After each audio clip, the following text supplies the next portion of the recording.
Tonight titignan natin yung buong chapter 4. We will try. Subukan natin tapusin yung buong chapter 4. Pero syempre, ang gagawin natin dyan is we will give a summary na lang, overview and a summary of Luke chapter 4. Kung babasahin ninyo yung Luke chapter 4, makikita mo doon yung temptation of the Lord Jesus Christ, yung kanyang teaching sa synagogue, and at the same time yung kanyang pagpapagaling, no? Magpapakita ng kanyang kapangyarihan by having authority over the demons, and at the same time by healing yung mother ni Simon. So yun yung pinaka-event, significant events na makikita mo sa Luke chapter 4. And of course, as we habang patuloy nating pag-aaralan, of course, we continue to ask God to help us understand yung kanyang salita, given the fact na yun nga, ang ating understanding is very finite, very limited. We ask for His Spirit to help us understand and see the beauty of Christ and the kingdom of God as we study chapter 4. So ito yung pinaka-summary ng Luke chapter 4, no? Sabi natin, makikita mo doon sa first part from verses 1 to 13. Makikita natin doon ang Panginoon Jesus tinukso, but nagtagumpay siya, no? He has triumphed over sin dahil kanya napagtagumpayan ang mga testing o yung pagsubok na ginawa sa kanya ng dyablo. And then sa verses 14 to 30, makikita mo dito yung paglalahad, no? Paglalahad ng Panginoon Jesus ng kaharian ng Diyos, no? Mahalaga natin maunawaan yan at maalala na sa verses 14 to 30, nung sinabi ni Christ sa kanyang audience na today the scripture has been fulfilled, uh, ma- importante natin maunawaan na at that time Jesus is already revealing, inaugurate niya. Tama ba sa Tagalog? Kanyang pinasisimulan, nilalahad ang kaharian ng Diyos. And also at the same time, kanyang ipinoint out dito yung sovereignty ng dakilang Diyos. And then makikita natin rito sa last verses ng chapter 4 na pinapakita dito ni Luke na Jesus base sa kanyang encounter with the devil, sa mga taong nasapian ng demonyo o ng spirits at sa kanyang pagpapagaling, makikita natin dito na Jesus is actually the Messiah na binanggit ng mga propeta. That He is actually the Messiah as foretold by the prophets. So tingnan natin tingnan natin yung um, ano ng chapter 4. So yung sa verses 1 to 13, makikita mo doon na sabi doon tinukso ang Panginoong Jesus, pero before that, He was led by the Spirit into the wilderness. Na yung picture na makikita ninyo, that is the Judean wilderness.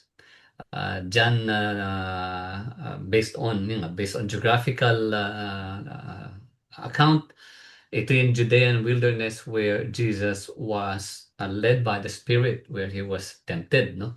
Kaya ang tawag dyan sa ngayon is the Mount of Temptation in Judea. Talagang very rough and very harsh condition. Wala kang makikitang mga vegetation, wala kang makikitang alam mo yun, tubig or alam mo yun, parang ilog or waterfall.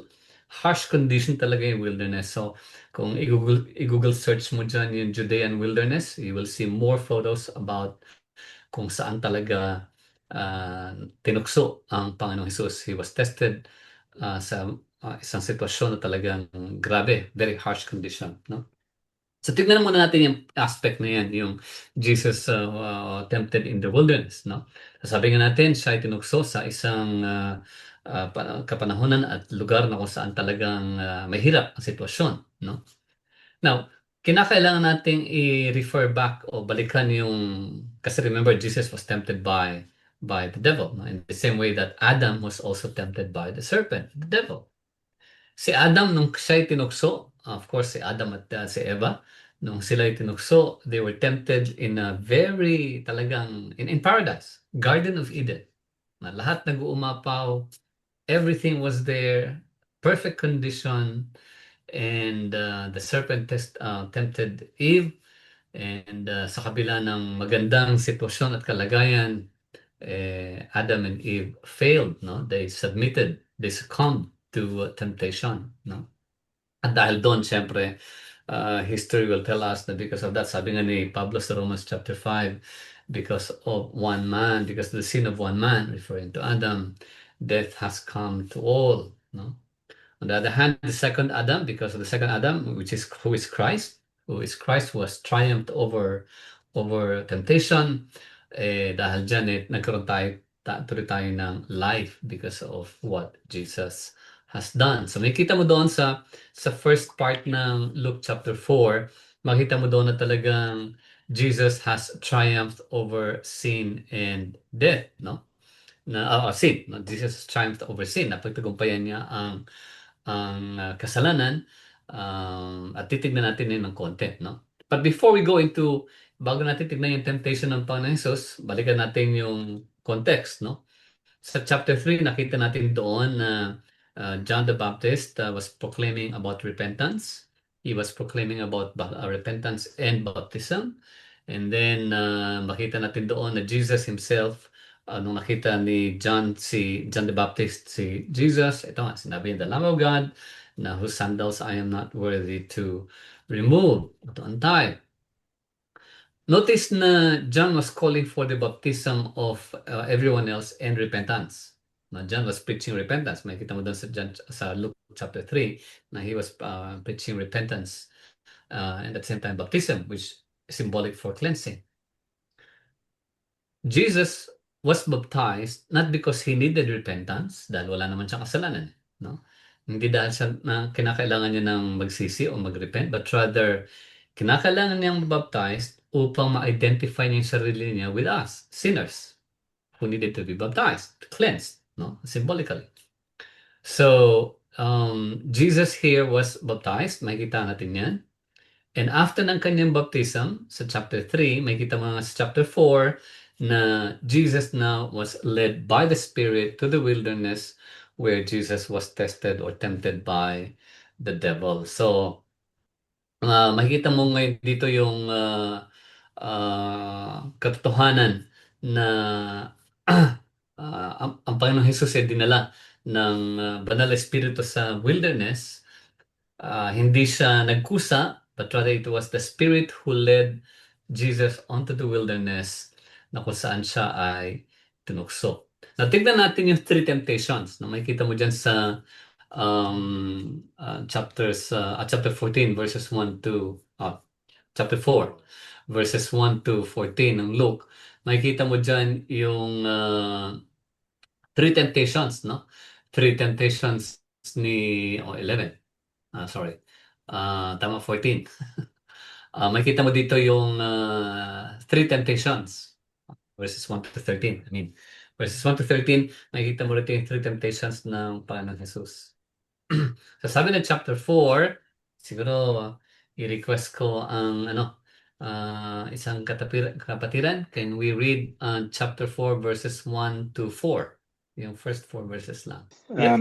Jesus is tested in the wilderness. Verse 1, Jesus, full of the Holy Spirit, left the Jordan and was led by the Spirit into the wilderness, where for 40 days he was tempted by the devil. He ate nothing during those days, and at the end of them he was hungry. The devil said to him, "If you are the Son of God, tell this stone to become bread." Jesus answered, "It is written, man shall not live on bread alone." Nice. Thank you, Brother Ne. So dito makikita mo no na yung unang temptation ni Christ dito, the first temptation na kanya na ranasan is about about turning the stones to become bread. And sumagot ang Panginoon Jesus dito na man shall not live on bread alone. Again, yung sinabi niya dito is, it is written. Kino-quote niya rito, syempre, nakasulat sa Old Scripture. Remember, Deuteronomy was written thousands of years before Christ came. And yet, Jesus here is referring to a passage in Deuteronomy. Sabi niya, it is written, man shall not live on bread alone. Ang kanyang kinukot dito is in Deuteronomy chapter 8 verse 3. Ngayon, ano ba yung Deuteronomy chapter 8 verse 3? Kung titignan natin, kung babalik kami yung Deuteronomy chapter 8, doon pinaalalahanan ni Moses yung mga Israelita, no? Whom God rescued from Egypt. Pinaalalahanan niya na ang mga Israelita na it was God who tested them in the wilderness by hunger. Para nang sa gayon sila ay matuto na man does not live by bread alone but by every word that comes from the mouth of God. Kaya kung titignan mo yung Deuteronomy chapter 8 verse 3, ito yung sinasabi ni Moses sa mga Israelita, no? Sabi niya, and he humbled you and let you hunger and fed you with manna, no? Which is bread from heaven, which you did not know, nor did your fathers know, that he might make you know that man does not live by bread alone, but man lives by every word that comes from the mouth of the Lord. So kinakot dito ni Jesus Christ yung sinulat ni Moses, no? Which was almost 1,000 years before he came. Deuteronomy chapter 8 verse 3. So again, ginamit dito ng Panginoon Jesus ang salita ng Diyos pangontra sa pagtutukso sa kanya ng dyablo. Then, yung second temptation, tignan natin yung second temptation.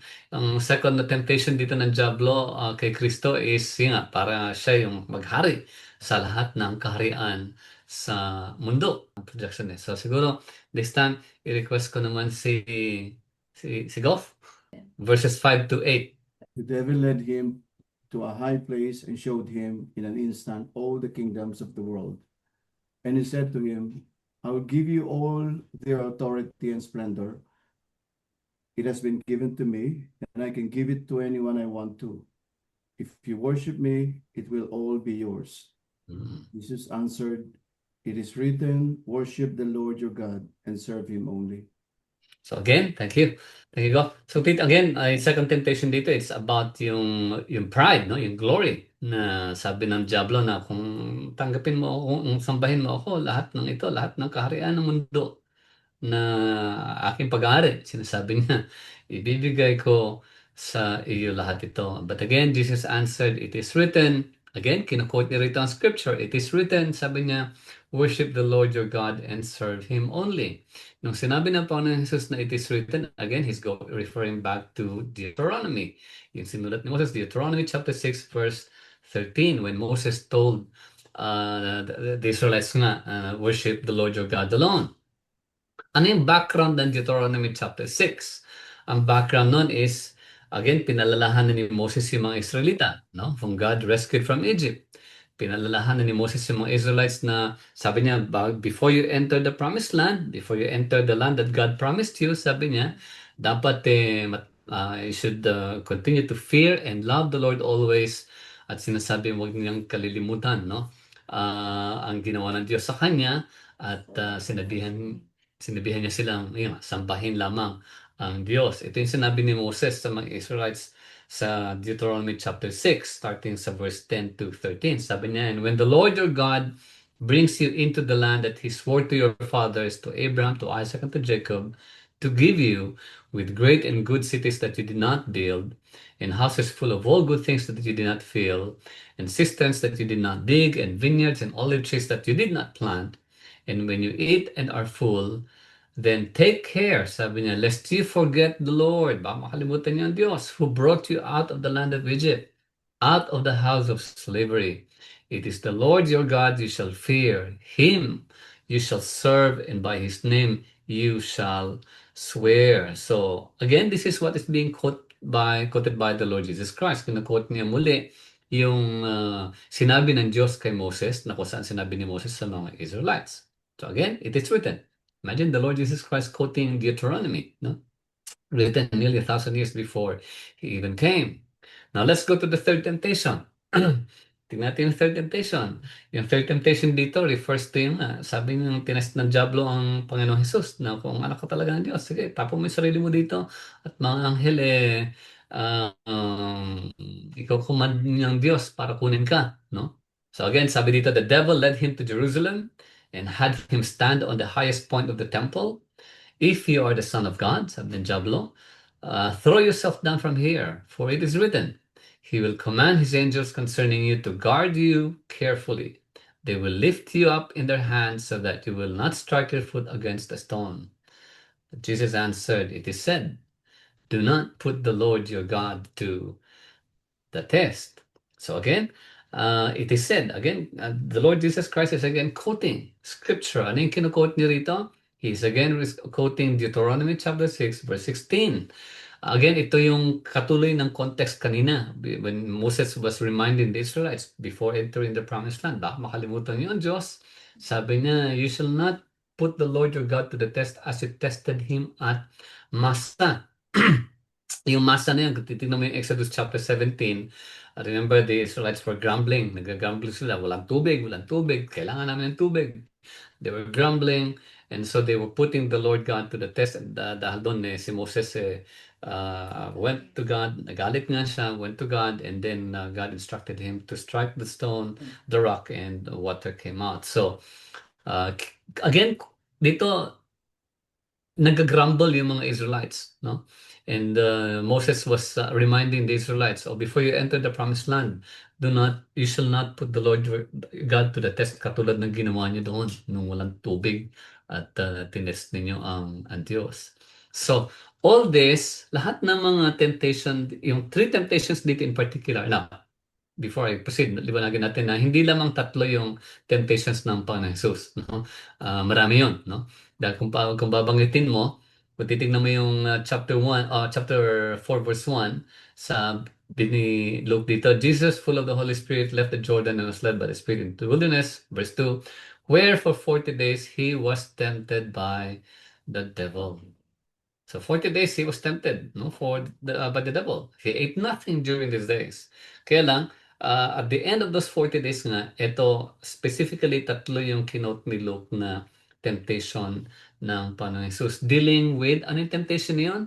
Babalikan mo, it has something to do with Israel's temptation, no? With Israel's temptation. Temptation saan? When they were in the wilderness. So, compare mo yung temptation ni Christ sa temptation ng mga Israelites when they were in the wilderness. Christ was tempted in the wilderness. The Israelites in the Old Testament were in the wilderness. For how long? For 40 years. Jesus was tested in the wilderness for 40 days. In those years that the Israelites were tested, have they been faithful? They failed. They always failed. They will always build false gods. They will always rebel against God. They were quarreling. But Jesus here, to prove na He is the real chosen one, na siya yung tunay na Israel, meaning the chosen one, the anointed one, the Messiah, ang ginawa niya is pinatunayan niya na He actually has triumphed over sin. At dahil nga napagtagumpayan niya yung kasalanan, karapat-dapat lamang na talagang siya nga ang maging Lamb of God. Kasi di ba ang Lamb is dapat perfect, walang spot. And Christ, kaya nga tinawag ni John the Baptist si Christ, He is the Lamb of God. Alam niya. He knows by the revelation of the Holy Spirit, alam niya na Jesus is the perfect sacrifice. The Lamb of God, wala siyang kasalanan. Pinakita ni Luke dito yan by the fact na during the 40 days that He was tempted, He has triumphed over sin. At dahil dyan, dahil nga hindi nagkasalang pa ng Jesus, hindi siya nag-submit sa temptation, yung kanyang righteousness, ito yung basihan na saan yung ating righteousness, yung ating katuwiran is si Kristo, no? For those who trust in Christ, He is our righteousness. Kaya sinabi ni Pablo sa Romans 3, no? Romans 3:21-25, but now, sabi niya, the righteousness of God has been manifested apart from the law, although the law and the prophets bear witness to it. The righteousness of God through faith in Christ Jesus for all who believe, no? No, there's no distinction. Lahat tayo nagkasala talaga, no? And we are justified by His grace as a gift through the redemption that is in Christ Jesus, whom God put forward as a payment by His blood to be received by faith, no? This was to show God's righteousness, because in His divine forbearance He had passed over former sins, no? Napagtagumpayan na yung kasalanan. Philippians 3:9, sinabi din ni Pablo dito na sa yung kanyang accomplishment, baliwala yan. Sabi niya, but rather, sabi ni Pablo, mas gusto kong to be found in Him. I'd rather be found in Him, not having a righteousness of my own that comes from the law, but that which comes through faith in Christ, the righteousness from God that depends on faith. So makita mo rito yung perfect life ni Christ, yung sinless life ni Christ. Kaya nga tayo, pag nag-aaral tayo, we always point to yung three facts, no? The sinless life of Christ, the perfect life of Christ, His death and His resurrection. Because of those three things, he has triumphed over sin and death, and dahil doon, those who trust in Him will have that righteousness of Christ, no? Wala tayong righteousness on our own, eh. Wala tayong righteousness, wala tayong katwiran on our own. It is only the righteousness of Christ. Kaya kung babasahin mo yung Matthew 22, kung babasahin mo yung Matthew 22, 11 to 14, ito yung parable of the wedding. Remember, yung nag-invite yung hari na ikakasal yung anak niya. Walang dumating sa mga in-invite niya, kaya ang tinawag lahat naman nasa kali. Sige, pasok kayo, no? And then, sa wedding na yon, may nakita yung hari na isang guest, pero wala siyang suot na robe na binigay ng hari. At sabi niya, ba't hindi mo suot yung robe?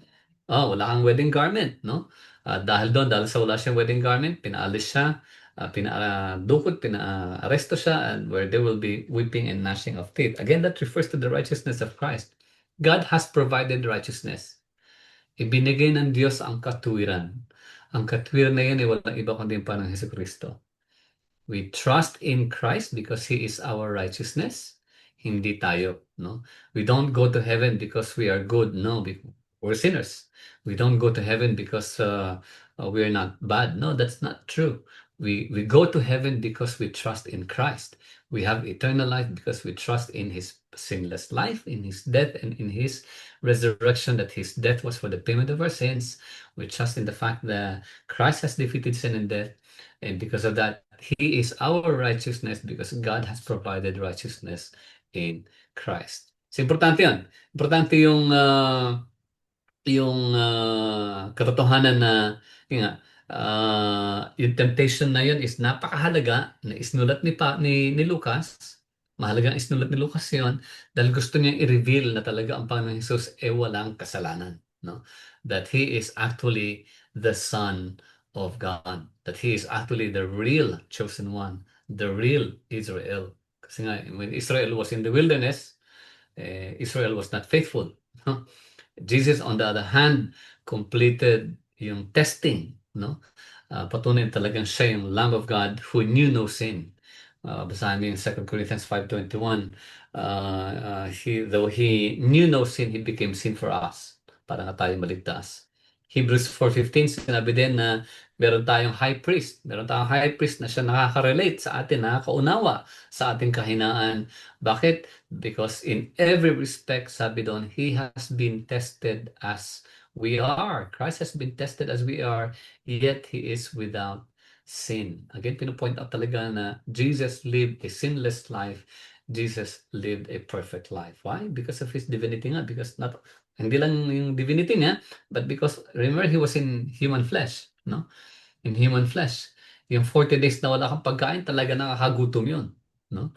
Nakakagutom yun. Kung halimbawang, isipin mo na lang, 40 days na wala kang kinakain. Talagang human flesh, nasa flesh ang Panginoon Jesus. Yet He was able to resist the temptation of the devil. Why? Because He was empowered by the Spirit of God. He was led. He was empowered by the Spirit of God. Sabi nga niya na, I don't know kung sinasabi, if it was Spurgeon or someone else. If the Lord Jesus Christ needed the Holy Spirit to win, no? To win against the temptations of the devil, tayo pa kaya ang tao lang, no? We need the Holy Spirit all the more. Kaya salamat na lang that Christ has baptized us with His Holy Spirit, with the Holy Spirit. Okay, so yun ang kwan. Yun ang chapter 1, yun ang first part, no? The first part of Luke chapter 4 points to the fact that Jesus is the better Adam, the second Adam, the true Israel, the one who has lived a sinless and perfect life. Why? Because He is the perfect Lamb of God who takes away the sins of the world. Yung second aspect ng Luke chapter 4 is yung paglalahad ng kaharian ng Diyos, no? About the inauguration of God's kingdom and the sovereignty of God. So babasahin natin yung Luke chapter 4 verses 14 to 19, no? Sabi dito, Jesus returned to Galilee in the power of the Spirit. Again, notice that he returned in the power of the Spirit, and because of that, news about him spread through the whole countryside. He was teaching in the synagogues and everyone praised him. So siguro talagang yung balita na napagtagumpayan niya yung kasalanan, that he did not yield to temptation, kumalat, and dahil doon, he was teaching the synagogues and everyone praised him. Tapos nagpunta siya sa Nazareth, na kung saan siya lumaki, and on the Sabbath day, nagpunta siya sa isang synagogue, katulad ng kanyang custom. No? Nagtungo siya doon, he stood up to read, and the scroll of the prophet Isaiah was handed to him. Take note, mahalaga yun. Hindi niya pinili yung scroll, but rather the attendant ng synagogue. The scroll of the prophet Isaiah was handed to him. Inenroll niya yung scroll, and he found the place where it is written, ito kinote niya yung sinabi ng Isaiah 61. The Spirit of the Lord is on me, because he has anointed me to proclaim good news to the poor. He has sent me to proclaim freedom for the prisoners and recovery of sight for the blind, to set the oppressed free, to proclaim the year of the Lord's favor. Then he rolled up the scroll, gave it back to the attendant, and sat down. The eyes of everyone in the synagogue were fastened on him. He began by saying to them, "Today, this scripture is fulfilled in your hearing." Notice? So, kinote niya rito yung Isaiah 61, no? Ano yung sinabi ng Isaiah 61? Yung, the Spirit of the Lord is on me, because He has anointed me to proclaim good news to the poor, to proclaim freedom for the prisoners, recovery of sight for the blind, no? By reading yung Isaiah 61 at nung sinabi niyang itong araw na ito, sabi niya, ay natupad itong propesya na ito, itong salitang ito. By saying that Jesus is now inaugurating, inilulunsad niya na, inilalahad niya na ang kaharian ng Diyos, the kingdom of God. Of course, hindi pa makita ng mga Pariseo yan because they were not born again. Katulad ni Nicodemus, hindi siya born again. That's why he could not recognize who Jesus is. No? But by proclaiming, sinabi na pa ng Jesus na today this scripture has been fulfilled in your hearing, He has now inaugurated and revealed the coming of the kingdom of God. Kaya sabi dito ng verse 22, all spoke well of him and were amazed at the gracious words that came from his lips. Nagulat, marami na mangha. Kaya lang sa kanilang pagkamangha, nagtanong sila, hindi ba ito yung anak ni Joseph? Tataas sila, no? So, mangha sila, amazed sila sa kanyang mga sinabi, and probably knowing perhaps na nagtagumpay siya sa mga temptation, ang tanong na lang nila di ba anak ito ni Joseph? They ask. So para may pagdududa tuloy. They were amazed and at the same time, they were parang nagdududa. Di ba anak lang ito ni Joseph? Parang gano'n, no? And then Jesus said to them, surely, sabi ni Jesus, because Jesus knows their hearts. Jesus knows the hearts of everyone else, no? Jesus said to them, surely you will quote this proverb to me, sabi ni Christ. Physician, heal yourself. And you will tell me, gawin mo dito sa hometown mo. Gawin mo dito sa Nazareth. Lahat ng mga bagay na narinig namin, pinagagawa mo doon sa Capernaum. Ano ginawa sa Capernaum, he turned the water into wine. He healed the officer's child, nag-perform siya ng miracles. So sabi dito gawin mo dito sa bayan mo, yung mga pinagagawa mo sa ibang lugar, no? Ito, makikita mo rito yung in-anticipate ng Panginoon Jesus na yung mga audience niya, mga Israelites, Jews, and perhaps some Gentiles, doon sa Nazareth, probably inaasahan nila na, Jesus, dito mo gawin yung mga milagro mo. Dito mo gawin yung mga milagro ng Diyos. No? Pero sabi ni Jesus sa verse 24, truly I tell you, sabi niya, no prophet is accepted in his hometown. I assure you, sabi, tinitiyak ko sa inyo, that there were many widows in Israel in Elijah's time, when the sky was shut for 3.5 years, and there was a severe famine throughout the land. Yet Elijah was not sent to any of them, but to a widow in Zarephath, or Zarephath, no, in the region of Sidon. And there were many in Israel with leprosy in the time of Elisha, the prophet, yet none of them was cleansed. No, only Naaman, the Syrian. Okay? Ano ibig sabihin nito? Bakit binanggit ni Jesus ito, no? Remember, sabi natin maraming namangha at the words of Christ. And yet the crowd sa verse 22 suddenly parang nagdududa. They were amazed and yet nagduda in the sense na, di ba anak ito ni Joseph? And of course, Joseph was known as a carpenter. And because of that, Jesus, knowing of course their hearts, sinabi nga niya na siguro gusto niya humingi ng, ng katibayan. Gusto siguro humingi ng patunay na kung sino ako, kaya dapat gawin ko dito ang mga milagro dito sa Nazareth, no? Yet ang sagot ng Panginoong Hesus dito, sabi niya, ito ang sabihin ko sa inyo. Nung panahon ni Elijah, sabi, no? Of course, he was referring to an event in 1 Kings chapter 17, no? Nung sa panahon noong Elijah noon ay nagkaroon ng great drought and famine. Sabi ni, you can read the details of that sa chapter 17 ng 1 Kings. Sinasabi ni Jesus dito na nung kapanahonan ng tagtuyot o ng poverty, kahirapan, no? Famine, tagutom. Doon sa panahon ni Elijah sa Israel, sabi niya, maraming mga byuda doon.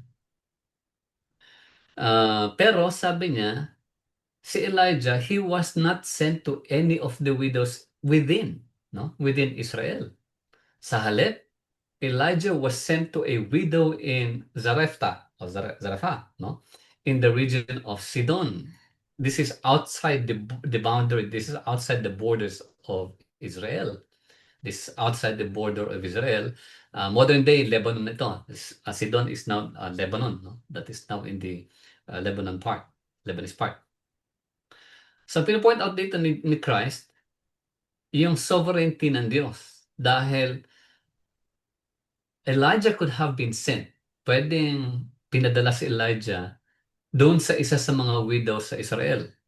Bakit kinakailangan doon pa sa outside of Israel siya ipadala at tulungan ang isang Gentile, yung byuda sa Gentile, Zarephath in the region of Sidon? Again, nag-quote siya ng isa pang insidente ng leprosy doon sa panahon naman ni Elisha. Again, you could read the details of that sa Second Kings. Sabi niya, and there were many in Israel with leprosy. Marami sa Israel ng panahon ni Elisha, marami may ketong.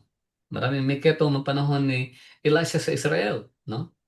Yet, hindi pinagaling ang isa sa mga Israelites, sabi ni Christ. Not one of them was cleansed. Hindi pinagaling ng Diyos yung isa sa mga Israelites na may ketong. Sa halip, ang pinagaling lamang ay si Naaman, the Syrian, again, a Gentile, was cleansed by God. Why? It talks about the sovereignty of God. Kasi ina-assume ni Christ na, not really na-assume, but na alam ni Christ that the crowd will say, dito mo gawin, yung sa amin mo gawin. Dito mo gawin sa Nazareth, yung mga milagrong pinagagawa mo. And yet Christ was saying, no prophet is accepted in his own time. Sabi niya, I assure you, binabanggit niya dito yung sovereignty ng Diyos. Notice, inaugurate lamang niya, reveal lamang niya, kalalahad lamang niya ng kingdom of God. And people were saying, sige, dito mo gawin yung mga sinasabi mo. And yet Jesus was saying, hindi. Kasi no prophet is accepted in his own time. Why? Because God does things according to his sovereign will. Pinanood niya sa verses 25 to 27 ng Luke chapter 4. Dahil kung gugustuhin ng Diyos, pinadala na lang saan ni God si Elijah sa isa sa mga widow sa Israel at pinasuplayan lahat ng mga pangangailangan ng mga widow sa Israel. But sa halip, hindi. Nagutom. Yung mga Israelites ang naging sagana is itong Gentile. isang widow from Zarephath doon sa Sidon, which is already outside of Israel, part of Lebanon. Ganon din sa panahon ni Elisha, 2 Kings, walang gumaling na Israelite na may ketong. Sa halip, ang pinagaling ng Diyos ay yung isang leader ng isang army sa Syria na kung saan isa din siyang Gentile. Again, ang point nun, it points to the sovereignty of God. Pinapoint out ng Panginoong Jesus dito na yes, the kingdom of God is already here. He has inaugurated the kingdom of God. And as king, bilang king, siyempre, God is sovereign. And when God is sovereign, He does things according to His glory and honor. Nakita mo yan sa Isaiah and many other passages. New Testament sa Ephesians, kung mabasa mo Ephesians chapter 1, He predestined us for the praise of His glory. He has redeemed us for the praise of His glory. Maganda yung sinabi ni Charles Spurgeon. Sabi ni Charles Spurgeon, itong pinakita ni Luke sa chapter 4, sabi niya, Luke chapter 4, specifically itong narration patungkol sa panahon ni Elijah at ni Elisha. Sabi dito, it marks the sovereignty of God. Luke is pointing out the sovereignty of God. He bestows His mercy. No? Ano yung sovereignty of God?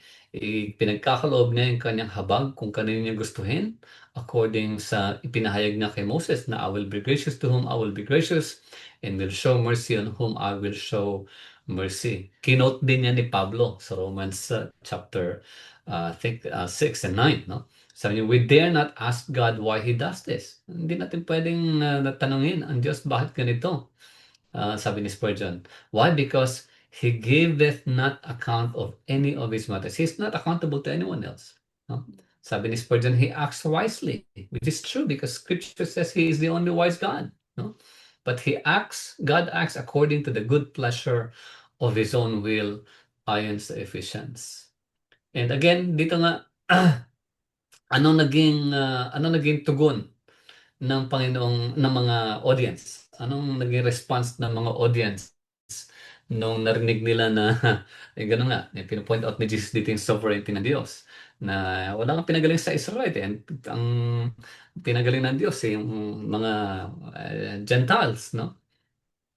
Ang reaction ng mga audience ng Panginoong Jesus sa verse 28 ng chapter 4, sabi doon, all the people in the synagogue were furious when they heard this. Nagalit sila eh. Kasi nga, they were asking na dapat silang doon ipakita sa kanila yung milagro. Gawin yung mga milagro sa lugar nila. But Jesus was saying, hindi. Parang ni Elijah, hindi. God will do it wherever He wants to do it. Nagalit yung mga tao. They were furious. They got up. They drove Him out of the town and took Him to the brow of the hill on which the town was built in order to throw Him off the cliff. Ganun katinding galit ng mga tao. Gusto nila itapon sa bangin ang Panginoong Jesus. But Jesus walked right through the crowd and went on His way. Of course, why? Because it was not yet His time. No? Again, sabi ni Spurgeon, the Savior, Jesus, no, who taught God's absolute right to deal out His mercies as He pleases. To that great doctrine of divine sovereignty, sabi ni Spurgeon, the hearers of Christ, yung mga nakikinig kay Kristo noon, would not submit, even as many in the present day will not also submit. Parang walang pinag-iba, di ba? Pagka ituro mo yung sovereignty of God sa panahon ngayon, some will not really accept it with gladness, but some will even question it, and some will even say, God is unfair. But remember, God is the only wise God. No? Tayo, our minds are sinful, our minds are selfish. Okay, we cannot say it is not fair. If you want fairness, kung gusto natin ng fairness, we all deserve the wrath of God because we all have sinned. But God is not only fair, He's also merciful and He is wise. Instead, alam niya na we cannot save ourselves. He sent His Son so that we can be forgiven, so that we can have salvation, so we can have eternal life, so we can be restored and redeemed to Him, redeemed back to Him. No, so God is faithful. So the sovereignty of God, mahirap unawain, but God does things according to His glory, according to His praises, no? Parang salvation din, no? Salvation is outside of man's decision. Hindi natin pwede sabihin, gusto ko maging born again ngayon. Gusto ko maging born again ngayon. If God does not move your heart, it does not change your heart, it does not create a new spirit in you, wala rin, no? Being a born again is not at our own whim. Hindi ito sa ating kagustuhan, but it is the work of God, no?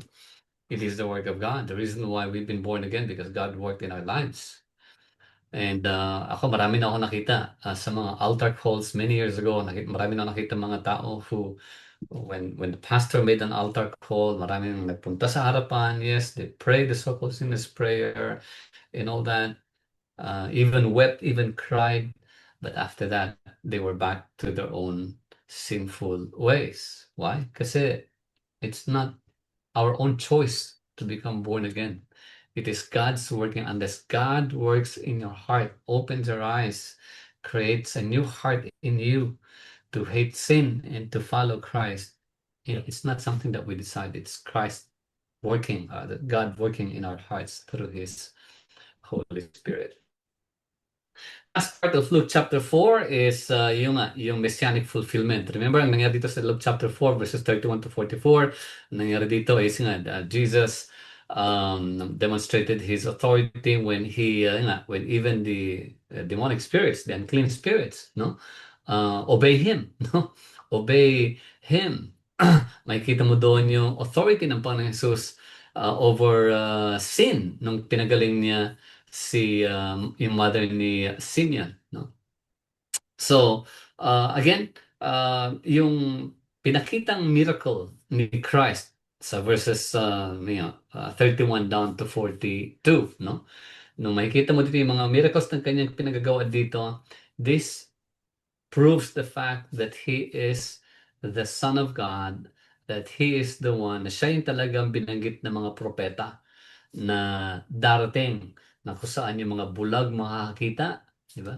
Yung mga may ketong gumagaling, makikita mo yun sa Isaiah 29, Isaiah 35, Isaiah 61, and other passages sa Old Testament, proclaiming the coming of the Messiah, where the blind will now see, no?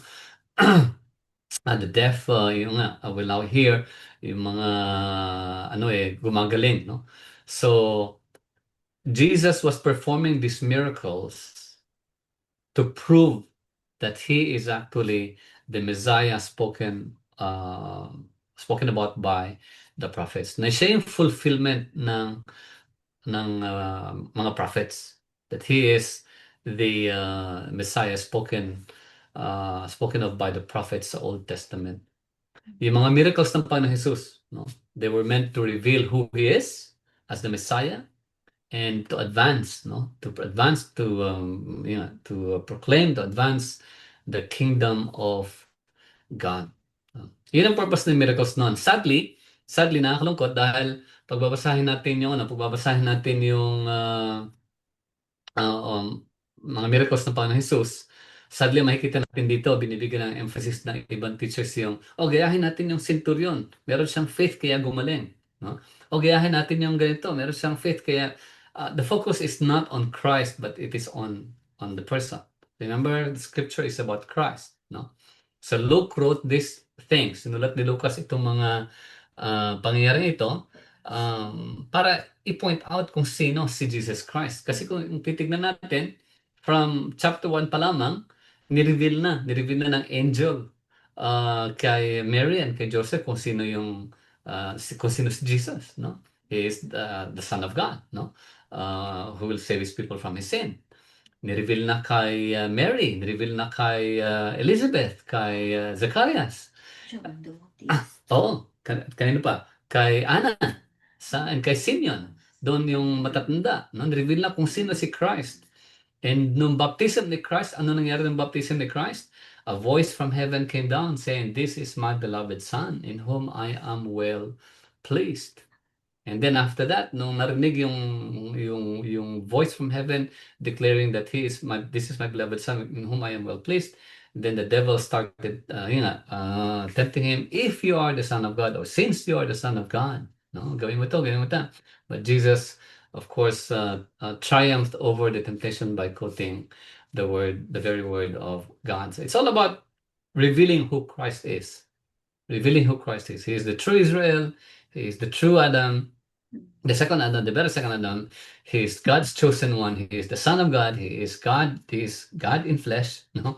God in human form, who is the Lamb of God, perfect, spotless, sinless, so that tayo ay matubos at ma-redeem sa ating mga kasalanan. It's all about Christ. The reason why the Gospels, Matthew, Mark, Luke, and John, recorded the miracles there is so that we do not follow the faith of those who were healed, but rather we know who Christ is, that because he is the only one who performed these miracles, then he is indeed the very Son of God. So yun ang chapter 4, no? That's how we can summarize chapter 4.